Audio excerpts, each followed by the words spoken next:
Abnous, votre parti pris international, ça ressemble à une farce, mais ça n'est pas une farce.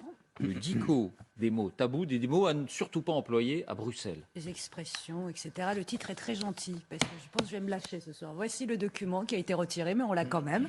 C'est extraordinaire, ça fait partie du grand épisode de Nous allons vous faire aimer l'Union européenne. Ça va être très très compliqué, tout ça avec nos impôts, mesdames et messieurs, je le précise, et je dis bien mesdames et messieurs. Donc c'est le guide sur la communication inclusive de la Commission européenne, censé, je cite, refléter la diversité. Alors, face au tollé, la commissaire européenne à l'égalité, Helena Dalli, que vous allez voir à l'écran, a retiré, a dit qu'elle allait retravailler ce texte. Mais pour vous donner une idée de ce personnage-là, vous allez la voir avec l'association Femiso, cette femme. L'association Femiso est une association qui est financée, revendiquée par les frères musulmans. C'est à eux grâce à eux qu'on a eu cette campagne extraordinaire de la liberté dans le hijab. Elle les adore, vous la voyez, c'est voilà le personnage. Alors quels étaient ces fameux mots interdits ? Le 26 octobre dernier, parce que maintenant on fait semblant que c'était provisoire, ce texte n'était pas du tout provisoire. Le 26 octobre, Helena Dalli fait un tweet, nous allons le découvrir ensemble. Je suis fière de lancer ces consignes pour que chacun soit reconnu dans tous nos supports, indépendamment de son sexe, de sa race ou de son origine ethnique, de sa religion, de ses convictions, de son handicap, de son âge ou de son orientation sexuelle. Ouf, on n'a oublié personne, tout va bien. Ça fait un peu déclaration des droits de l'homme, bien sûr. L'humain passe au-dessus du sexe, de religion et tout. Ce qui est extraordinaire dans ce document, c'est que c'est exactement l'inverse qui s'y passe. C'est extraordinaire comment ça ne va pas du tout. C'est le guide du parfait petit censeur décérébré. Alors nous allons commencer par le plus important. Eh bien, nous n'avons plus le droit de dire madame ou monsieur. Vous allez voir, voilà ce qui est permis, ce qui est interdit, ce qui est permis. Rassurez-vous, on a traduit. Évitez de styliser monsieur et madame en se basant sur les sexes assignés à la naissance. En cas de doute, utilisez mix, MX pujadas, mix pujadas, je ne sais pas, mixte, bonisso, MX. Et pour quelle raison? Je ne sais pas. Mais je m'interroge quand même pour exactement, alors pour ne pas offenser les transsexuels ou, c'est pas ça qu'il faut dire, je cite, pour ne pas invisibiliser les personnes intersexes ou queer. Alors, je vais aller quand même regarder les chiffres, même en poussant le curseur militant jusqu'à la lie, on ne dépasse pas la fourchette transsexuelle en Europe est entre 0,1% et 0,5%. Mais vous comprenez, une femme trans, c'est-à-dire un homme qui devient une femme, si vous dites madame, il a un arrêt cardiaque.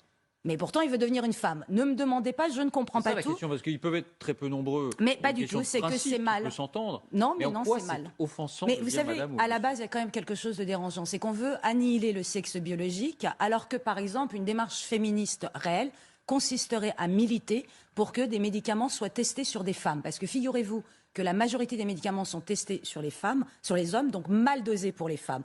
Et au nom de quoi? Au nom des différences hormonales génétiques qui existent entre le fait d'être un homme et une femme. Mais comment on va abolir tout ça, les femmes? Au nom de l'inclusion, les femmes continueront à être mal soignées. C'est extraordinaire.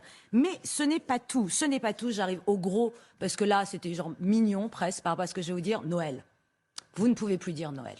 Mais oui, parce que vous comprenez, si tout le monde imagine, tout le monde pourrait croire que tout le monde est chrétien, évitez de dire la période de Noël, préférez la période de vacances. Parce que c'est une fête chrétienne. Mais alors, ça devient problématique. Je rappelle que les chrétiens sont 2,4 milliards. Je rappelle que les chrétiens sont les croyants les plus persécutés dans le monde. Vous faites des ronds, des bons, des cacahuètes, tout ce que vous voulez. Les chrétiens sont le groupe religieux le plus persécuté au monde. Là où ça devient franchement comique, c'est que d'ici 10 ans, la majorité du corps ecclésiastique catholique sera issue d'Afrique noire. Ça devient encore plus drôle. Il ne faudrait pas dire non plus la période du Ramadan, alors. Mais si, ça on a le droit, parce que vous savez, c'est là où ça devient franchement dérangeant. Le tout avec nos impôts, je vous le répète, mesdames et messieurs. Je vais en rajouter un mademoiselle, histoire d'être crucifié en direct ce soir.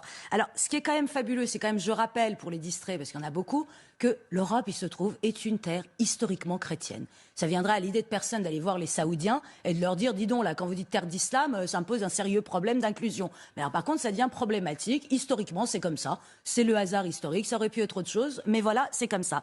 Là où ça commence à devenir tendu, ma chère Marie, nous ne pourrons plus utiliser le prénom de Marie. Parce que vous comprenez, quand un musulman ou un non-chrétien entend le prénom de Marie, il a des palpitations. Par exemple, évitez de dire Maria et John sont un couple international. Préférez Malika et Julio sont un couple international. Non, mais là, c'est pas sérieux. Je rappelle que Malika est la version arabe de Marie. Donc quand on parle de grand remplacement, donc On n'est vraiment pas aidé par l'Union européenne. Comment est-ce qu'on justifie ça? Je ne sais pas. Donc Malika, c'est bien, Marie, c'est mal. Mais là où ça devient comique... Il y a une sourate du Coran. Non, alors, non. Ah, j'y viens. Non.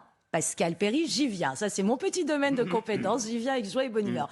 Là où je vous dis que c'est des incultes, et quand je dis des incultes, je reste extrêmement poli. Il se trouve que j'ai lu le Coran, et pas qu'une fois.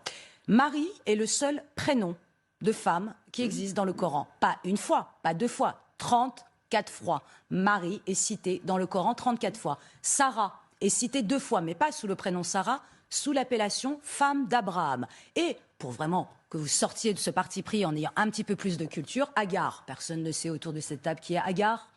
Eh bien oui, Agar est la mère d'Ismaël, Ismaël étant le fondateur de l'islam. Eh bien Agar, la mère d'Ismaël, apparaît 0 fois dans le Coran, histoire de parfaire votre culture et celui de l'Union européenne. Donc là, ça commence à être... Non, mais il faut que je finisse. Ça commence à être vraiment dérangeant parce qu'au nom de l'inclusion, ce qu'on est en train de faire, c'est de créer des nouvelles frontières, de monter les gens les uns contre les autres au nom de leurs origines, alors que, d'après son tweet, c'est ce qu'on est censé combattre, et que ça devient honnêtement gênant que l'Union européenne se vautre comme ça dans le wokistan qui existe, je confirme encore, crucifiez-moi. Oups, c'est un mot catholique, j'aurais pas dû, mais c'est quand même aberrant. Donc au lieu d'un universalisme où effectivement ce qu'on fait, ce que naît, passerait avant notre sexe, notre religion, etc., non, on se vautre dans cette espèce de bêtise et sincèrement je suis polie.